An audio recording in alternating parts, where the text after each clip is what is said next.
नमस्कार, मैं हूं डॉक्टर कुंदन साहू और मैं अपने वीडियोस में आप लोगों को नई नई बीमारियों के बारे में सामान्य जानकारी देता रहता हूं, जो कि एक बहुत ही सरल भाषा में सरल शब्दों के साथ आप लोगों को समझाने का प्रयास करता हूं। तो आप लोग मेरे वीडियो को पूरा देखिए, स्किप न करिए, ताकि आप लोगों को इस बीमारी के इलाज के बारे में पूरी तरह से समझ में आए। तो आज आपको मैं बताऊंगा साइटिका के बारे में, साइटिका के कारण, लक्षण, निदान और उपचार के बारे में। तो आइए वीडियो शुरू करते हैं। वीडियो शुरू करने के पहले अगर आप लोग मेरे चैनल पर नए हैं तो मेरे चैनल को सब्सक्राइब कर दीजिए और घंटी वाले बटन पर भी क्लिक कर दीजिए, ताकि मेरे लेटेस्ट वीडियो के नए अपडेट्स आप लोगों को मिलते रहें। तो आइए वीडियो शुरू करते हैं।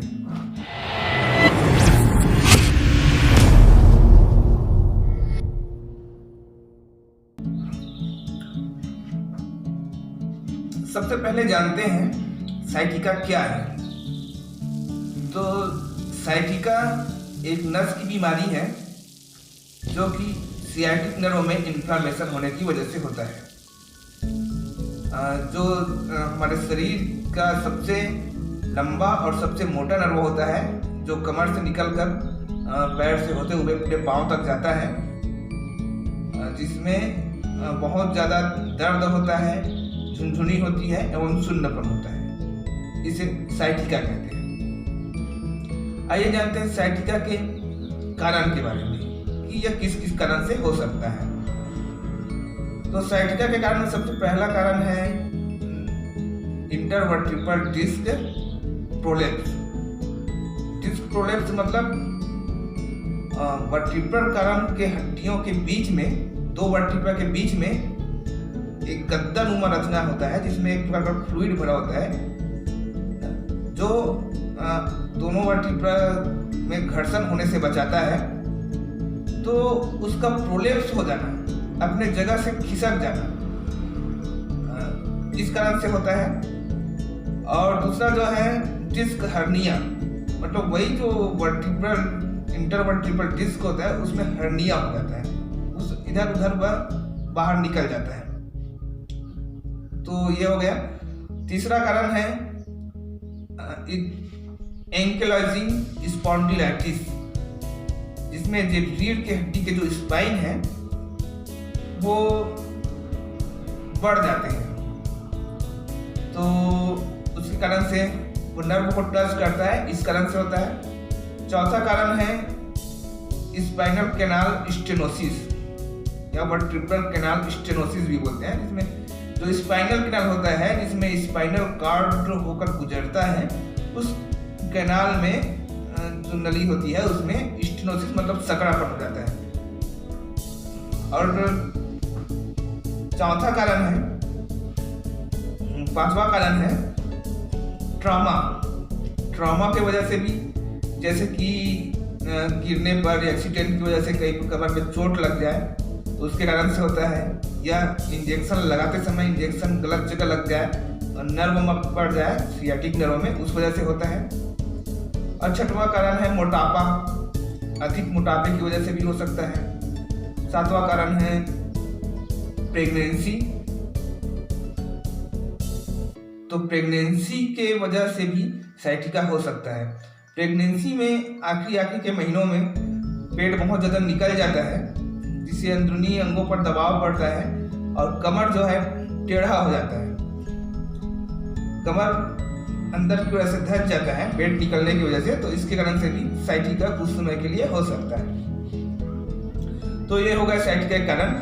अब आइए जानते हैं इसके लक्षण के बारे में। तो साइटिका का जो लक्षण है उसमें जो कमर के पिछले हिस्से से, लंबर रीजन से, कमर के पिछले से, कमर को लंबर बोलते हैं, तो कमर के पास से दर्द होता हुआ कूल्हे और जांघ से होता हुआ पीछे की ओर, पैर से होता हुआ पूरे पांव तक जाता है। साथ में पूरे पैर में झुनझुनी रहेगा, कभी कभी सुन्नपन भी हो सकता है। चलते समय कभी कभी आदमी लड़खड़ाने लगता है, लगड़ापन जैसे अनुभव होता है, और पैर में जलन वगैरह हो सकता है।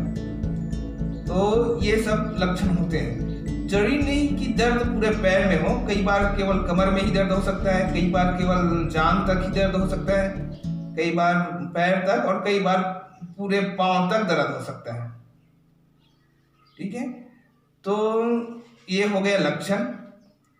अब जानते हैं इसके निदान के बारे में। तो इसके निदान या इसको डायग्नोस करने के लिए doctors X ray, CT scan, MRI आदि कराने की सलाह देते हैं, जिससे क्या कारण है यह पता चल जाता है। तो आइए जानते हैं इसके उपचार के बारे में। तो इसके उपचार में जो डॉक्टर्स जो प्रिस्क्राइब करते हैं वो एनाल्जेसिक और मसल्स रिलैक्सेशन ड्रग, जैसे कि पावरजेसिक एमआर हो गया, आइबुजेसिक एमआर हो गया। ये क्योंकि साइटिका में दर्द के साथ साथ मसल्स में ऐंठन होता है, तो मसल्स रिलैक्सेशन ड्रग देना जरूरी होता है।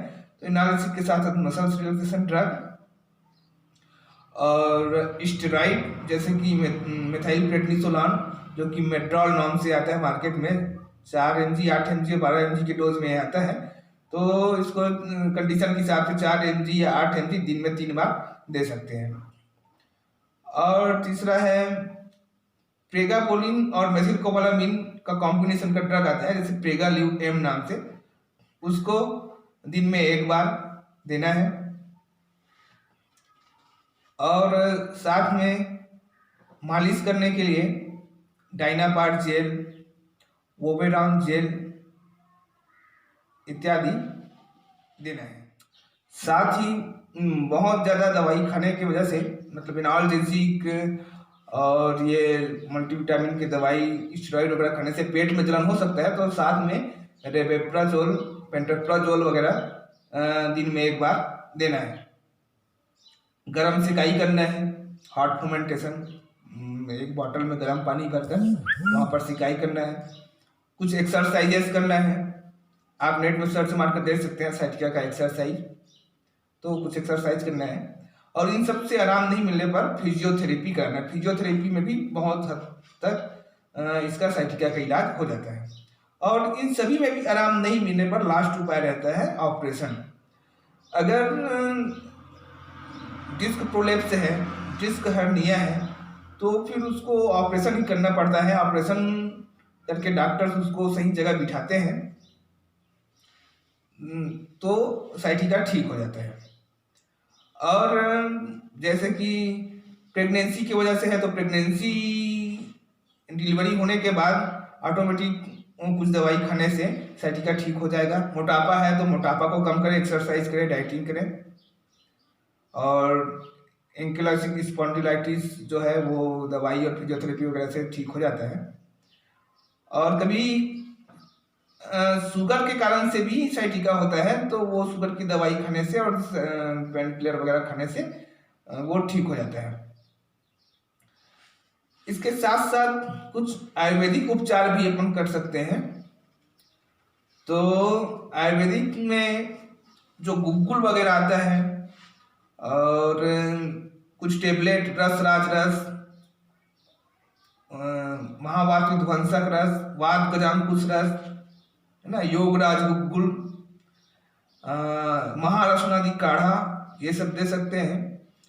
और मालिश के लिए नारायण तेल, सिकोपाल तेल, ये सब, प्रसारणी तेल, ये सब दे सकते हैं। और होम्योपैथी में एक दवाई आती है डॉक्टर रिक्वेस्ट का 871 नाम से आता है, जो कि एक लिक्विड है। उसको 10 से 15 बूंद दिन में 3 बार आधा या 1 कप पानी में मिलाकर लेना है। तो ये हो गया साइटिका का उपचार। तो दोस्तों, उम्मीद है आप लोगों को मेरा यह वीडियो पसंद आया होगा। और अगर आपको दिल से मेरा वीडियो पसंद आया होगा तो मेरे चैनल को सब्सक्राइब कर दीजिए एवं मेरे वीडियो को लाइक, शेयर एंड कमेंट करिए। धन्यवाद।